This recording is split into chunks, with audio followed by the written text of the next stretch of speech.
आ आ आई. Yes. ब ब बदक. क क कणीदार. आ हं? ख ख खमंग. ग ग गोकुळ तू. हा. अगदी घरच्यासारखं कणीदार खमंग म्हणजेच गोकुळ तूप. राष्ट्रवादी काँग्रेस पार्टीचा सावंतवाडी विधानसभा मतदारसंघ कार्यकर्ता मेळावा राष्ट्रीय अध्यक्ष संसदरत्न खासदार सुप्रिया सुळे यांच्या प्रमुख उपस्थितीत दोडामार्ग तालुक्यात पार पडला. यावेळी कोकण विभाग महिला अध्यक्ष अर्चना घारे परब यांनी प्रास्ताविक व्यक्त करताना मतदारसंघातील व्यथा मांडल्या. तर संसदरत्न खासदार सुप्रिया सुळे यांच्या आगमनानं सिंधुदुर्गात नवचैतन्य निर्माण झालं असून कोकणात राष्ट्रवादीचं वैभव पुन्हा मिळवून देऊ असा विश्वास अर्चना घारे परब यांनी व्यक्त केला आहे. आज खरं तर मोठ्या उत्साहामध्ये या मेळाव्याची सुरुवात झालेली आहे. खरं तर ताई, तुम्ही म्हणणार की या छोट्याशा तालुक्यात आलो, पण ताईंना इथे आल्यावर इतका आनंद झाला की ताईंनी रस्त्याने सांगितलं एवढं सुंदर तालुका आहे, इतकी सुंदर घरं, इतके छान झाडं दिसत आहेत आणि ताईंना मनापासून आनंद झाला. ताई म्हणाल्या मला खूप आवडलं इथे आले आणि त्यांनी बारीक सारीक बरेच प्रश्न विचारले, ते मी तुम्हाला सांगते सविस्तर. तर आपल्या ताई ह्या आपल्याला माहिती आहे की संसदेत भाग घेत असतात, बोलत असतात. जवळपास 229 चर्चा सत्रामध्ये ताईंनी भाग घेतलाय.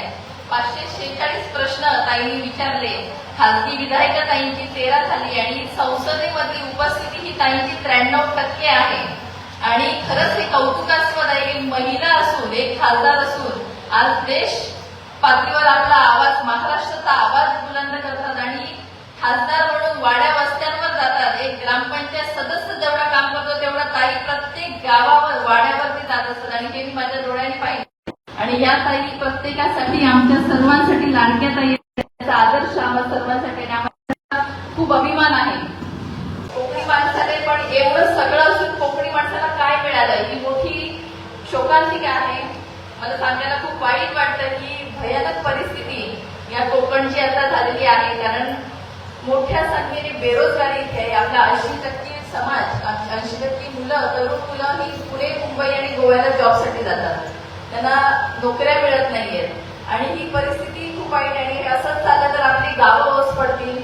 आज गावं ओस पडायला लागलेली आहेत. हे कुठेतरी थांबलं पाहिजे, तर कुठेतरी रोजगार आला पाहिजे. आणि आडाळी एमआयडीसीचा विषय एक मोठा आहे की आडाळी एमआयडीसी किती वर्ष झाली पण अजून त्याच्यामध्ये काही अडचणी, अजून एकही उद्योग तिथे आला नाही.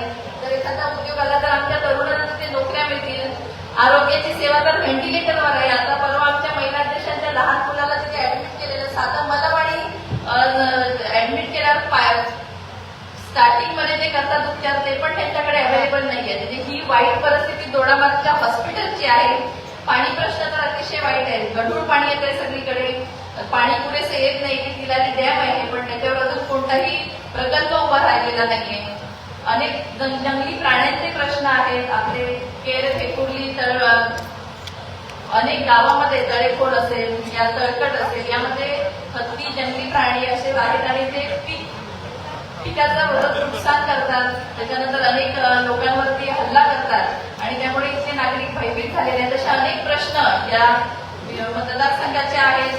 पर्यटनाला वाव मिळालेला नाहीये. पर्यटन सदृश्य परिस्थिती असताना पण पर्यटनाला अजून चालना मिळालेली नाहीये. बचत गट आमच्या मोठ्या संख्येने आहेत. आता मी किती ठिकाणी जात असते, आमच्या महिला सांगत असतात की आम्हाला काही करायचंय पण आम्हाला मार्केटिंग नाहीये किंवा आम्हाला कुठे त्याच्यासाठी काही हातभार लागत नाहीये. तिथे काही झालेलंच नाही. म्हणजे आमचे महिला फणसाच्या घरापासून वेफर्स बनवतात, त्याच्यानंतर आंब्याची पोळी बनवतात, त्याच्यानंतर काजूपासून काही प्रोडक्ट्स असतात ते बनवतात. शेंगदाण्याचे लाडू अतिशय सुंदर आमच्या महिला बनवतात.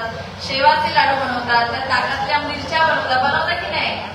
त्या काय त्या सगळ्या मानव होतात. सगळ्या जणी हे खूप छान बनवतात.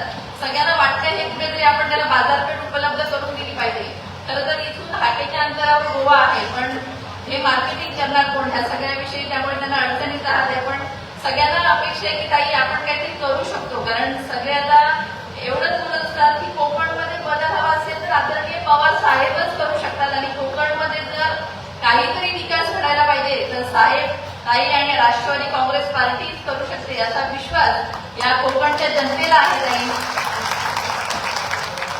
खरं तर मांगेली धबधबा खूप छान आहे, पण तिथे पर्यटन सदृश्य परिस्थितीतून काही केलेलं नाहीये.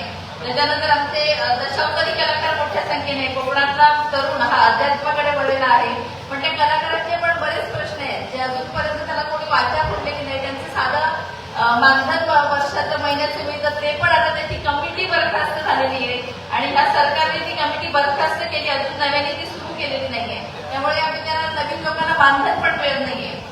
अनेक अडचणी, शेतीमालाला हमी भाव नाहीये. आमचे काजू वगैरे आता कितीतरी शेतकरी म्हणजे गोव्यामध्ये भाव मिळतो 160, पण इथे 180 वगैरे मिळतो, पण इथे 130, 110 पर्यंत किलोचा रेट आहे काजूचा. म्हणजे इतकी वाईट परिस्थिती काजूची आहे.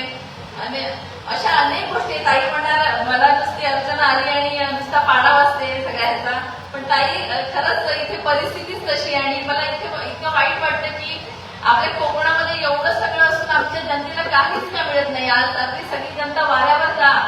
आज हॉस्पिटल नाही इथे म्हणल्यावर एखादा आजारी पडला तर त्याला बांबोळीला न्यायला लागतं, पुण्याला न्यायला लागतं, मुंबईला न्यायला लागतं. आणि जाता जाता बिचाराचा वाटेत एखाद्याचा जीव गेला तर त्याला जबाबदार कोण? असे कितीतरी कुटुंब उद्ध्वस्त झाले, याचा हिशोब कोण देणार? मग याला कुठेतरी राजकीय इच्छाशक्ती लागते की ह्या सगळ्या गोष्टी करायच्या असेल तर कुठेतरी मानसिकता पाहिजे, राजकीय मानसिकता पाहिजे, राजकीय इच्छाशक्ती पाहिजे, आणि ती इथे दिसत नाहीये. आणि त्यामुळे ही अतिशय वाईट परिस्थिती या भागाची आहे. पण नक्कीच आदरणीय पवार साहेबांवर सगळ्यांचा विश्वास आहे. पुढच्या काळात संघटना बांधणीच्या माध्यमातून आम्ही संघटना वाढवता येत आहे. खरं तर आमचे सुरेशभाई कर्वे असतील, प्रवीणभाई भोसले, आमचे अमित सामंत आणि आमचे सगळे डान्सर्स, प्रसादी रेगे, सगळ्यांच्याच मार्गदर्शनाखाली आम्ही काम करत असतो, संघटना वाढवतोय. बऱ्यापैकी आता ग्रुप बांधणी पण झालेली आहे.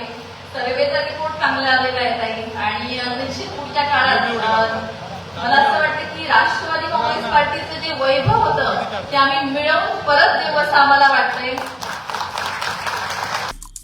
आमचे दिवसभरातले सर्व अपडेट्स, ताज्या घडामोडी आणि थेट लाईव्ह पाहण्यासाठी सबस्क्राईब करा, लाईक करा कोकणचं नंबर 1 महा चॅनल कोकण 7 लाईनचं YouTube चॅनल.